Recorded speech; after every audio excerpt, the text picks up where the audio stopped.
नमस्कार साथियों, UPSC master में आपका स्वागत है। मित्रों, इससे पिछले लेक्चर में हमने असहयोग आंदोलन की प्रगति पर चर्चा की थी, जिसका शंखनाद 1 अगस्त 1920 को गांधी जी के नेतृत्व में हुआ था उपाधियों के त्याग के साथ। और इसी के साथ गांधी जी ने अपनी जुलू पदक, बोर पदक और केसर हिंद की उपाधि को त्यागा था। और इन्हीं का अनुसरण करते हुए जमनालाल बजाज ने राय बहादुर की उपाधि को भी त्याग दिया था। ये लेक्चर असहयोग आंदोलन का ही सेकंड पार्ट है। इस लेक्चर में हम चोरी चोरा कांड पर विशेष चर्चा करेंगे। हालांकि इस घटना का उतना महत्व नहीं है, क्योंकि इससे बड़ी घटनाएं असहयोग आंदोलन की प्रगति में हो चुकी थी। जैसा कि 17 नवंबर 1921 को जब प्रिंस ऑफ वेल्स का आगमन हुआ तो बड़ी घटना थी, उसमें 52 लोग मारे गए थे और असम की एक हड़ताल की बहुत बड़ी घटना थी। पर चोरी चोरा कांड के बाद जो जन्मी परिस्थितियां हैं, उनका इतिहास में विशेष महत्व है। इस लेक्चर में हम ब्रीफली डिस्कस करेंगे यह चोरी चोरा कांड क्या था और फिर गांधी जी ने इस आंदोलन का स्थगन किस प्रकार किया। इस स्थगन के बाद गांधी जी की साख में किस प्रकार कमी आई और जो बड़े बड़े नेता थे उन्होंने गांधी जी पर क्या टिप्पणियां की। और सबसे चर्चित जो बिंदु रहेगा वो हम जानेंगे कि क्या गांधी जी ने यह आंदोलन स्थगित किया, उन्हें यह नहीं करना चाहिए था। और सबसे अंत में हम करेंगे असहयोग आंदोलन का मूल्यांकन। चोरी चोरा उत्तर प्रदेश के गोरखपुर जिले में पड़ता है। यहां अहिंसात्मक आंदोलन चल रहा था। 4 फरवरी 1922 का दिन था। भगवान अहिर के नेतृत्व में एक भीड़ अहिंसात्मक आंदोलन कर रही थी। इस भीड़ पर स्थानीय पुलिस जातिया कर रही थी, तो गुस्साई भीड़ ने पुलिस को चौकी में बंद किया और आग लगा दी। इस घटना में 22 पुलिसकर्मी कालकवलित हो गए। भारतीय इतिहास में इस घटना को चोरी चोरा कांड के नाम से जाना जाता है। हालांकि कुछ पुस्तकों में 5 फरवरी 1922 की तिथि है, परंतु ऑथेंटिक 4 फरवरी 1922 है। इस घटना से गांधी जी का दिल दहल उठा। वो उस दौरान बारदोली में थे। इन्होंने 12 फरवरी 1922 को बारदोली में ही कांग्रेस कार्यकारिणी की एक बैठक बुलाई और कहा कि लोगों को अहिंसा का महत्व पता नहीं है, और यह कहते हुए असहयोग आंदोलन वापस ले लिया। साथ ही कहा कि उनको अहिंसा का पता चले, इसलिए जरूरी है रचनात्मक कार्य प्रारंभ किए जाएं। और घोषणा की गई कि हम गांव में जाएंगे, जगह जगह स्वच्छता को प्रोत्साहन देंगे, खादी को लोकप्रिय बनाएंगे, राष्ट्रीय स्कूलों की स्थापना जारी रहेगी, शराबबंदी की जो गतिविधियां हैं वो जारी रहेंगी, अस्पृश्यता के उन्मूलन के संबंध में प्रयास किए जाएंगे और निरंतर हिंदू मुस्लिम एकता पर बल दिया जाएगा। 16 फरवरी 1922 को गांधी जी ने अपने पत्र यंग इंडिया में लिखा कि आंदोलन को हिंसक होने से बचाने के लिए मैं हर एक अपमान, हर एक यातना, बहिष्कार और यहां तक कि मौत को भी सहने को तैयार हूं। 24 फरवरी 1922 में अखिल भारतीय कांग्रेस समिति की बैठक हुई दिल्ली में, और इस बैठक में ऐसी सभी गतिविधियों पर रोक लगा दी गई जिनसे कानूनों का उल्लंघन होता हो। इसी बैठक में डॉक्टर मुजे ने गांधी जी के खिलाफ निंदा प्रस्ताव भी प्रस्तुत किया, जो पारित नहीं हो सका। गांधी जी ने जैसे ही असहयोग आंदोलन वापस लिया था, बड़े बड़े दिग्गज नेताओं ने गांधी जी की आलोचनाएं शुरू की। CR दास ने कहा कि गांधी जी किसी आंदोलन को बड़े चाव से शुरू करते हैं, इन्हें एक के बाद एक करके सफलता भी मिलती है, परंतु जब ये चरम पर पहुंचते हैं तो इनके पैर लड़खड़ा जाते हैं। मोतीलाल नेहरू ने कहा कि जब पाप हुआ हो कश्मीर के एक छोटे से गांव में, तो कन्याकुमारी के एक छोटे से गांव को दंड देना कहां तक उचित है। सुभाष चंद्र बोस, जो इसी दौरान राजनीति में कूदे थे और CR दास को अपना गुरु बनाया था और CR दास के कहने पर ही गांधी जी के साथ जुड़े थे, उन्होंने कहा कि हमें यह जानकर बहुत दुख हुआ कि हमारी लड़ाई उस समय रोक दी गई जब हम जीत के इतने करीब थे। यह किसी राष्ट्रीय संकट से कम नहीं है। जबकि गांधी जी ने कहा कि आंदोलन को अहिंसात्मक बनाए रखने के लिए मैं कोई भी अपमान सहने को तैयार हूं। कुछ आलोचक तो यहां तक कहते हैं कि गांधी जी ने अपने कार्यक्रम के तहत 1 वर्ष के भीतर लोगों को स्वराज्य दिलाने का वादा किया था, पर गांधी जी का वादा झूठा पड़ चुका था। 1 वर्ष का समय बीत चुका था, लोगों में अब सहन शक्ति रही नहीं थी। गांधी जी स्वयं चाहते थे कि कोई ऐसी घटना हो ताकि वे इस आंदोलन को वापस ले सकें, और ऐसी घटना चोरा चोरी में हुई और गांधी जी ने बिना कोई देरी के आंदोलन को वापस ले लिया।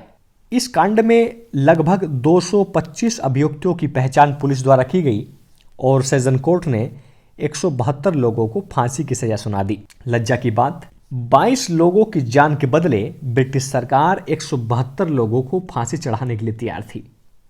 और आश्चर्य की बात आप देखिए, यह सजा सुनाई गई परंतु राष्ट्रीय स्तर पर कोई भी विरोध नहीं हुआ। केवल 2 यूनिट्स ऐसी थी जो विरोध कर रही थी। एम.एन. राय की एक प्रवासी कम्युनिस्ट पत्रिका निकलती थी, वैनगार्ड, वो इस पत्रिका में इस घटना का विरोध कर रहे थे कि सेशन कोर्ट ऐसे कैसे फांसी सुना सकता है 172 लोगों को।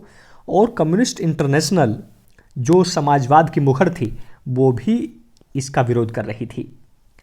इन 172 लोगों ने जब इलाहाबाद हाईकोर्ट में अपील की तो इनमें से 19 लोगों को फाइनली फांसी दी गई और बाकी सभी को देश निकाला दे दिया गया। दुर्भाग्य भारत का आज तक भी देखिए कि चोरी चौरा में जितने भी पुलिसकर्मी शहीद हुए थे उनका स्मारक 1923 में ही ब्रिटिश सरकार द्वारा बनवा दिया गया था, परंतु अनसंग हीरोज जो किसान शहीद वहां हुए थे उनके सम्मान में कोई स्मारक अभी तक नहीं बना। हालांकि 2021 में अभी योगी और मोदी सरकार ने घोषणा की है कि उन अनसंग हीरो के लिए भी वहां एक म्यूजियम की स्थापना की जाएगी। बहुत अच्छी बात है। कांग्रेस के नेतृत्व में असहयोग आंदोलन चला था जो भारत का वास्तविक अर्थों में पहला जन आंदोलन था, और इसके चौथे चरण में लगभग सभी प्रमुख नेता गिरफ्तार किए जा चुके थे, परंतु अभी तक गांधी जी की लोकप्रियता के कारण ब्रिटिश सरकार उन पर हाथ डालने का साहस नहीं कर सकी थी। परंतु जैसे ही गांधी जी ने आंदोलन को वापस लिया तो गांधी जी की लोकप्रियता इतनी कम हो गई, ब्रिटिश सरकार ने यह दुस्साहस कर दिया। उन्हें 10 मार्च 1922 को गिरफ्तार कर लिया गया और उन पर राजद्रोह का मुकदमा चला गया ब्रूमफील्ड न्यायाधीश की अदालत में। यहां इन्हें 6 वर्ष की सजा सुनाकर येरवदा जेल भेज दिया गया। गांधी जी ज्यादातर येरवदा जेल ही गए हैं, केवल भारत छोड़ो आंदोलन में आप देखेंगे इन्हें जो है अलग जेल में शिफ्ट किया जाएगा। इसी अवसर पर गांधी जी ने कहा था कि चलो अच्छा हुआ मैं भी अब तिलक की श्रेणी में आ गया। तिलक की श्रेणी में आने से यहाँ तात्पर्य है कि तिलक को 1908 में 6 वर्ष की सजा सुनाई गई थी और इस दौरान भी गांधी जी को 6 वर्ष की सजा सुनाकर ही भेज दिया गया था। हालांकि हम देखेंगे कि गांधी जी का स्वास्थ्य इतना बिगड़ गया था कि ब्रिटिश सरकार ने इन्हें 2 वर्ष में ही रिहा कर दिया था। सबसे महत्वपूर्ण बिंदु, क्या गांधी जी को आंदोलन स्थगित नहीं करना चाहिए था, या सुभाष चंद्र बोस के शब्दों में कहें क्या यह वास्तविक अर्थों में राष्ट्रीय संकट था? चलिए इसको देख लेते हैं। मित्रों, आंदोलन में शामिल लोगों में एक सीमित ऊर्जा होती है, वो अपनी पिटाई छिताई करवा सकते हैं पर निरंतर दमन का सामना नहीं कर सकते।